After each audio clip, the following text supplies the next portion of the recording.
Gracias, Pilar. Bueno, vamos entonces a concluir esta etapa, como decíamos, del iluminar, del juzgar, de beber de nuestra fuente. Y en esta primera parte del día, a beber de la fuente de nuestro carisma, de los dones del Espíritu que Dios ha regalado a cada una de nuestras congregaciones. Cada uno de los participantes recibimos en el mes de marzo un trabajo personal que el archivista de nuestras congregaciones respectivas nos prepararon con mucho cariño y con mucho esfuerzo y dedicación para ver cómo nuestra misión se encuentra también enraizada en las instituciones fundadoras. Como decía, vamos hoy pues a damos con sabido de que hemos leído los documentos, los hemos conocido, y este momento va a ser un momento orante para sentirnos todos y todas impulsadas a continuar nuestra ruta hacia el actuar, enraizadas en nuestro carisma y la historia de cada congregación, y con este compartir la riqueza de nuestra familia entera Asunción. Nuestras hermanos y hermanas que van a compartirnos van a hacerlo de forma breve, es una síntesis. Vamos a darles a cada uno 8 minutos y durante este tiempo van a subrayarnos aquellos elementos importantes del documento que ellos nos han enviado y que ya hemos reflexionado. Vamos a escucharlos, vuelvo a decir, atentamente con el corazón y de una forma orante, que vaya resonando en nosotros esta mística, este espíritu que nos habita común. Luego de la escucha,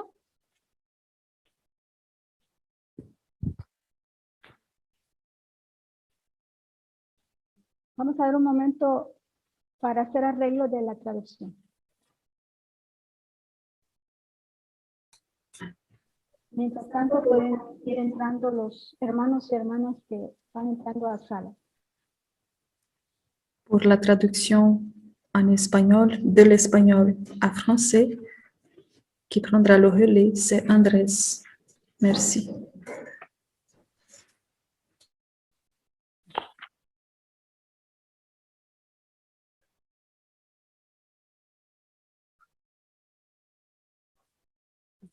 Bueno, entonces continuamos.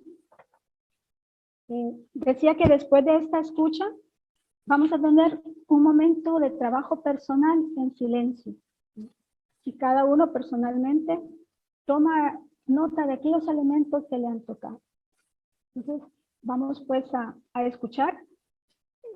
Vamos a darle la palabra a José Miguel, al padre José Miguel, de los asuncionistas, que va a iniciar este compartir. Muy bien. Muchas gracias. Yo no soy archivista de la congregación. De hecho, el puesto está casi vacante. Pero, bueno, algo escrito, algo investigado para hacer esta pequeña presentación. En la primera parte, la primera hoja y media, no voy a seguir mucho el texto. Voy a hacer un resumen por el poco tiempo que tenemos cada uno de nosotros, nosotras, para esta exposición. En la introducción hago un resumen general de lo que yo comprendo como carisma religioso y después afirmo que la centralidad del reino de Dios en el carisma de los asuncionistas, de la Asunción en general, yo creo, nos ayuda a darnos cuenta que, en primer lugar, no podemos vivir el carisma separando nuestra vida espiritual y nuestra obra misionera, porque tanto nuestra sustancia religiosa y nuestra razón de ser se afincan en el reino, como también lo que hacemos está orientado a la construcción del reino. la pasión por el reino es a la vez sustancia espiritual y proyecto misionero. También la centralidad del reino de Dios nos ayuda a no separar la acción de Dios que nos lleva a buscar, a soñar, a pensar y a recibir como gracia la promesa del reino definitivo, al mismo tiempo que nos comprometemos de manera concreta a trabajar por el reino y hacerlo presente en las obras, en las relaciones, en lo local. Finalmente, la centralidad del reino de Dios también nos ayuda a evitar el distinguir entre el cielo y la tierra. La encarnación de Jesucristo ha roto esta división. Por eso nosotros construimos el reino defendiendo la dignidad de las personas. Desde la encarnación de Jesucristo, nosotros podemos decir que la dignidad humana es la gran causa de Dios en esta tierra. Tomando en cuenta esto, y a pesar de que nuestro carisma no se define por obras concretas específicas a lo largo de su historia, si bien que tiene algunas tradicionales, llamémoslo así, pero tomando en cuenta esta reflexión sobre el reino, podemos descubrir fácilmente que esta atención a la emergencia del fenómeno de movilidad humana tiene su lugar en nuestra atención misionera. Yo creo que el trabajar en este campo es una manera de actualizar nuestro carisma. Después de esta pequeña introducción, voy a empezar tal vez más apegado al texto con el número 2. Cómo esta atención al migrante, al fenómeno de movilidad humana, es un desafío para nuestra fidelidad carismática y el ejercicio de la solidaridad creativa. Bueno, por supuesto que este fenómeno ha tenido varias caras a lo largo de la historia, pero tenemos que ir a San Agustín, que con su obra ilumina nuestra reflexión. San Agustín, obispo de Hipona, asumió su compromiso pastoral al lado de los más necesitados y hizo uso de una destacada creatividad solidaria. Creó y construyó lo que se llamaba en la antigüedad un cenodoquium, que es una casa de acogida para los pobres, especialmente para los extranjeros. Y también San Agustín, como lo descubrimos en una carta a Lipio, se indigna con los ataques de los traficantes de esclavos y se preocupa por rescatar a las personas que fueron tomadas prisioneras en otras tierras. Como San Ambrosio fue capaz de vender los vasos sagrados para rescatar a estas personas prisioneras de los esclavistas. Entonces, un primer punto es ser iluminados por la acción de Agustín. Después, 2.2. Muestren pues amor al extranjero, porque ustedes fueron extranjeros en la tierra de Egipto. Nuestra congregación en sus inicios sufrió 2 expulsiones de Francia, que fue el lugar del origen. La primera en 1880, justo el año de la muerte del padre d'Alzon, se debió a una persecución a las congregaciones que tenían instituciones educativas. De hecho, se dice que estaban esperando que el padre d'Alzon muriera para sacarlo de su departamento que estaba en la escuela, para poder tomar el colegio de la Asunción de Nîmes. Y la segunda, que se concretó en 1900, fue mucho más severa, porque se decretó la disolución de la congregación en Francia y todas las obras de la Asunción fueron tomadas por el Estado, excepto las que los asuncionistas pudieron traspasar a manos civiles antes de partir. Este hecho llevó a la internacionalización más acelerada de la congregación, por un lado, pero por otro lado es una manera de recordar que la atención a los migrantes y refugiados debe recordarnos nuestra historia, porque nosotros mismos en nuestros orígenes fuimos refugiados y fuimos acogidos y protegidos en otras tierras. Después, la atención a los migrantes ha tomado diversos rostros. Primero, hay fundaciones que se consagran específicamente a acompañar a los migrantes, o ha habido fundaciones. Por ejemplo, en Nueva York tuvimos y fundamos la parroquia Nuestra Señora de Guadalupe, que fue la primera iglesia y parroquia hispana en Nueva York, y después otra más también en la misma diócesis, Nuestra Señora de la Esperanza.